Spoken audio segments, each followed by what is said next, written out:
திருவண்ணாமலையில் திமுக வாக்குச்சாவடி முகவர்கள் கூட்டத்தில் உதயநிதி பேசி வருகிறார். அதன் நேரடி காட்சிகளை பார்க்கலாம்.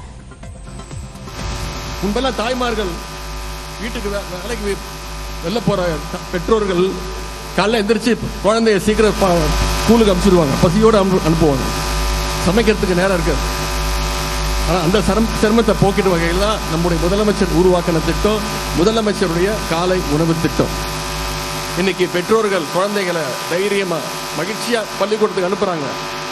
என் குழந்தைய பார்த்துக்கிறதுக்கு நம்முடைய திராவிட மாடல் அரசு இருக்கு, நம்முடைய முதலமைச்சர் இருக்கிறாரு. முதலமைச்சர் காலை உணவு திட்டத்தில் நல்ல தரமான உணவு வழங்கப்படுது. ஒவ்வொரு நாளும் 1ஆம் வகுப்பிலிருந்து 5ஆம் வகுப்பு வரை படிக்கக்கூடிய குழந்தைங்க 20 லட்சம் குழந்தைங்க இந்த முதலமைச்சர் காலை உணவு திட்டத்தின் மூலம் பயன்பெறாங்க. இன்னைக்கு ஒட்டுமொத்த இந்தியாவே திரும்பி பார்க்கிற ஒரு திட்டம்னா அதுதான் கலைஞர் மகளிர் உரிமை தொகை திட்டம். கடந்த 22 மாதங்களா நம்முடைய முதலமைச்சர் அவர்கள் தலைவர் அவர்கள் கொடுத்துட்டாரு. மாதம் 1000 ரூபாய். எத்தனை பேருக்கு தெரியுமா? 1,15,00,000 மகளிர் 22 மாசமா வாங்கிட்டு இருக்கிறாங்க. இந்த மாதத்துக்கான உரிமை தொகை, மகளிர் உரிமை தொகை 1000 ரூபாய் இன்னும் ஒரு நாள் 2 நாள்ல வந்துடும். அது மட்டும் இல்ல, இன்னும் கூடுதலான மகளிருக்கு உரிமை தொகை கொடுக்கின்ற வகையில வர்ற 15ஆம் தேதி சிறப்பு முகாம், உங்களுடன் முதலமைச்சர் அப்படின்ற சிறப்பு முகாம் நடக்க இருக்கு. நிச்சயமாக தமிழ்நாட்டில் உள்ள அனைத்து தகுதியான மகளிர் அத்தனை பேருக்கும் இந்த கலைஞர் மகளிர் உரிமை தொகை விரைவில் இன்னும் 2 மாதங்கள்ல வழங்க ஆரம்பிக்கப்படும். இந்த திட்டங்கள்லாம் சொல்லியிருக்கிறேன். இந்த திட்டங்கள்லாம் மக்கள்கிட்ட மிகப்பெரிய ஒரு வரவேற்பு இருக்கு. இதனாலதான் ஒன்றிய பாசிச பாஜக அரசு தமிழ்நாட்டுக்கு, தமிழ்நாட்டு மக்களுக்கு, தமிழ்நாட்டு அரசிற்கு தொடர்ந்து தொந்தரவுகளை கொடுத்துக்கிட்டு இருக்கு. புதிய கல்விக் கொள்கைன்னு ஒன்று கொண்டு வராங்க.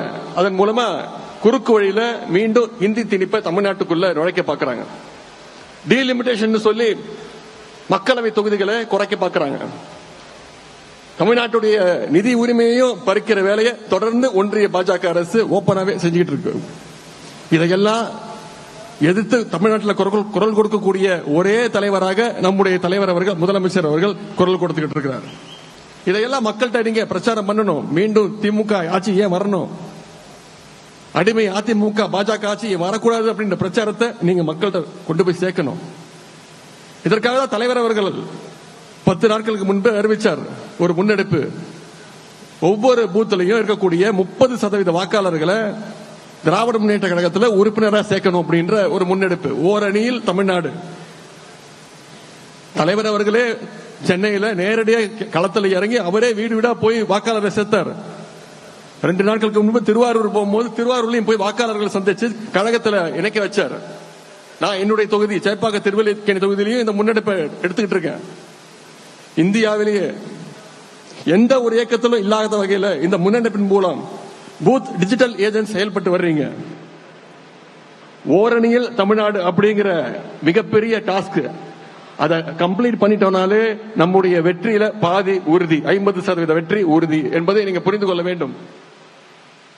இந்த ஓரணியில் தமிழ்நாடு முன்னெடுப்பின் கீழே கடந்த 10 நாட்கள்ல மட்டும் 91 லட்சம் உறுப்பினர்களை கழகத்தில் நம்ம சேர்த்திருக்கிறோம். 17 லட்சம் உறுப்பினர்கள் இந்த மண்டலத்தில் மட்டும் சேர்க்கப்பட்டிருக்கிறாங்க. அதற்கு இந்த நேரத்தில் என்னுடைய வாழ்த்துக்கள். அண்ணன் வேலு அண்ணன் அவர்கள் பேசும்போது குறிப்பிட்டு சொன்னார், இன்னைக்கு தமிழ்நாட்டிலேயே 234 தொகுதியிலேயே அதிகமான உறுப்பினர் சேர்க்கை சேர்த்த அந்த சட்டமன்றம் இந்த ஜோன்ல வருது அப்படின்னு சொன்னார், இந்த மண்டலத்தில் வருது அப்படின்னு சொன்னார். அது எந்த தொகுதி தெரியுமா உங்களுக்கு? இந்த சட்டமன்ற தொகுதி ரிஷிவந்தியம்.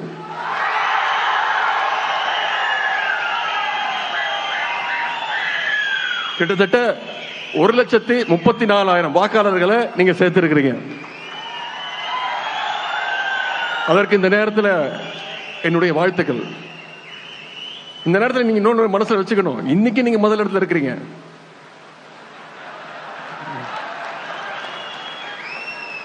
இன்னும் 45 நாட்கள் இருக்கிறது.